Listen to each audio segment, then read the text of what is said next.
Hey there, it's Jenny, and I am back today with a full book journal layout. First, I wanted to share with you the same photos printed on three different mini printers. The left one is printed on my Epson PictureMate. The center is printed on this pink HRPT photo printer, and the right one is printed on my Canon Ivy. So I just showed you the printer is about the same size as my phone. It's a little bit thicker, but otherwise the size is about the same. Now the left I would say is sort of the gold standard. That's the Epson PictureMate. It is outstanding. I love it. The center is the pink HRPT, and then the right is the Ivy. I think that the HRPT does an outstanding job. The photos are about 2 by 3 total, so it doesn't I'm not able to get the exact size that I am from using this photo collage because the prints are ever so slightly bigger. But if you're not exclusively using it for a book journal, or even if you are, it would still totally work in the book journal. So don't let the size of those prints throw you off. The thing I really prefer about this printer over the Ivy is that it prints the pictures brighter. The Ivy naturally just prints darker, and I don't prefer that. I prefer bright photos. And so I am really a huge fan. I was sent this printer as a gift, no expectations to post, no anything like that. But I, for the price, am really, really impressed. The last time I looked, this printer is about $80. And so I'm going to link it for you below. I, Again, no big deal. If you are in the market for a small photo printer, the quality on this one is pretty good. And honestly, if I were going to use like a small portable handheld photo printer, it would be this one. I prefer the quality of the prints over the Canon Ivy.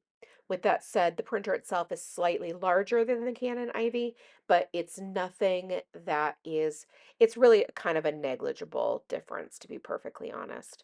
So you can see I cut apart my 8 different photos because this book has 8 spaces on each layout. And then I am going to draw the lines. I will do these same things for every single book. So I'm going to talk you through the process of some of these, and then some of these I'm not going to talk you through because it is the exact same process for all 8 sections. I am simply stamping. This is a like an e-reader. It really looks like an iPad or an iPhone, but I use this icon as an e-reader for my personal purposes. I have placed a small little notebook behind this to give a better surface for stamping. So in books like this, in bound books, if you have any problems getting a clean image when you're stamping, try putting something behind there. It'll definitely help a lot. I don't have this problem on the right hand side at all, not whatsoever. And so it's just that left-hand side that doesn't have as many pages. It just is harder to get a nice flat surface. Now the top, I am writing, this happens to be an advanced reader copy, but I will also write if I have it on Audible, if I got it from the library, if I have a hardcover in my collection, etc. Now I'm filling in my personal rating for this book, which was 5 stars. I loved this book. It's called Days of Wonder. I absolutely loved it.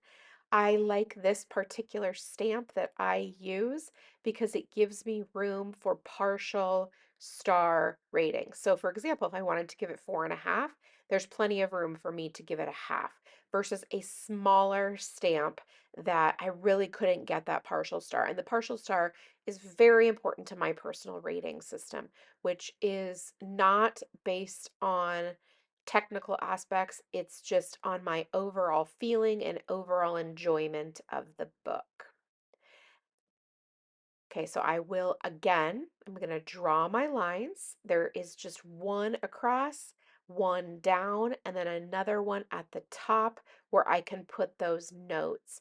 Now, again, everybody is going to be different what they want to include in their book journal. I want to include the format, so either an audiobook, a hardcover book, or a paperback or an ebook. And then I want to include the rating, so the star rating. And then I also want to give a couple of sentences about what I thought about this book. So, for example, I might write something like, oh my gosh, this was so creepy. I didn't see the twists coming, and I really enjoyed this book. I may not. I may really have not liked it, and then I will talk about that too, but only in a couple of sentences. If I wanted to do more of a deep dive, I would probably not be able to keep up with it in this format. This ultra simple system works really well for me.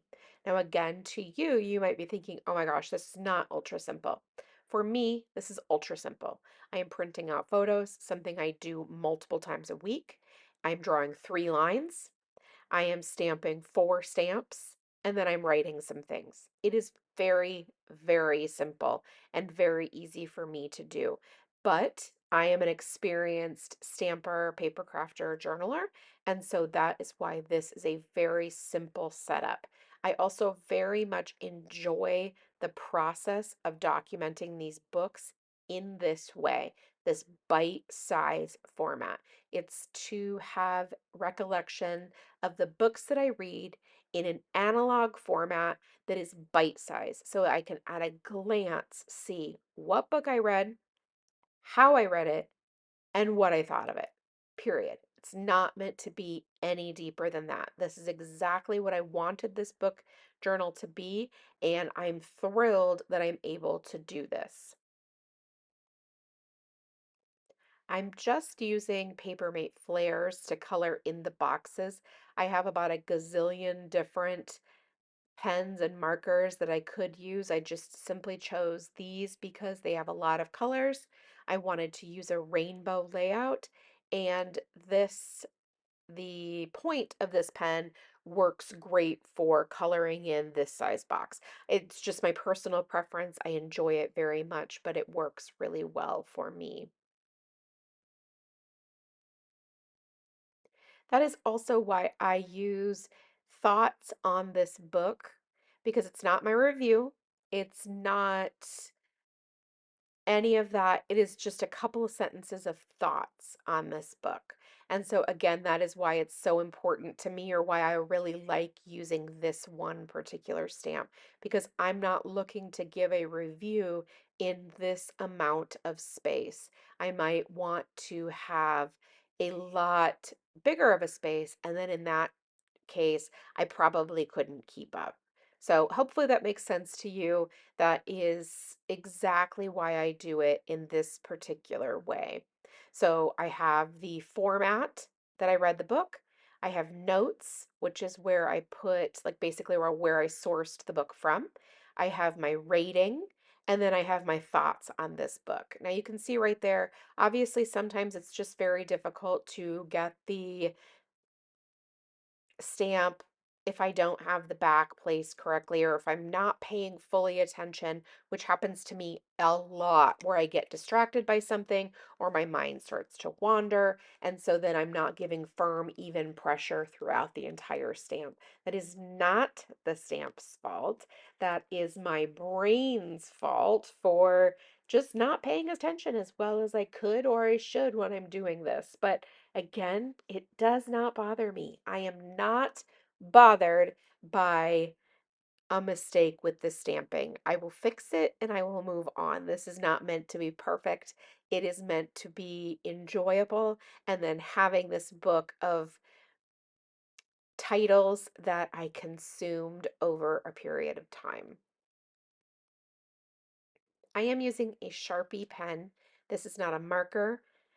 It is a felt tip pen. I really like the size of the tip. I really personally love a felt tip marker. So again, I really like Papermate flares. The reason I prefer the Sharpie is that the tip is a little bit smaller. And so I am able to write a little bit smaller. I find that with the Papermate flares, I have to write a little bit bigger. And again, you may not have that experience. It's just how it kind of works for me. The same thing is true for why I use the VersaFine ink. Actually, it is scratch that. It's not true. It's not related to the Papermate flares at all. I use the VersaFine ink because it is formulated for small details. It dries quickly, and honestly, if I could only pick one ink for the rest of my life, it would be VersaFine. It is the easiest ink to use, and it lasts a long time. It's really, really a great ink. So if you're looking to purchase an ink pad and you are new to stamping, I highly recommend VersaFine to start your stamping journey with.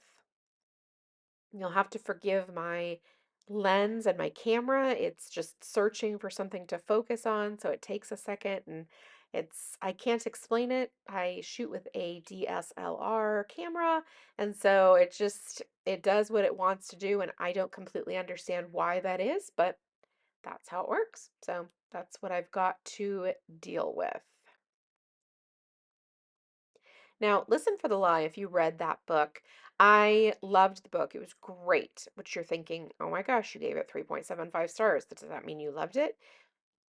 There was an obtrusive voice in the main character's head, and I listened to this book and I absolutely did not like that at all. Like the way that it sounded was very, very, very annoying to me. That book would have been higher, much higher rated, probably 4.75 or 5, had that not been there. It really very much took away from the overall experience of the book for me. So just a side note, because I know a lot of people are appalled because that book is wildly popular and it was very good, minus the obtrusive thoughts for me. So, and again, maybe had I read it, I would have felt differently than listening to it as an audiobook. So it's just kind of one of those things, isn't it?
All right, so I've wrapped all this up. However, Solito was a top 10 book for me, and so I am going to mask that off and add the top 10 stamp, and I am finished. Thank you so much for watching. I really do appreciate it. If you have any questions, please leave it in the comment box below, and I will do my very best to get back to you. Thank you so much, and make it a great day.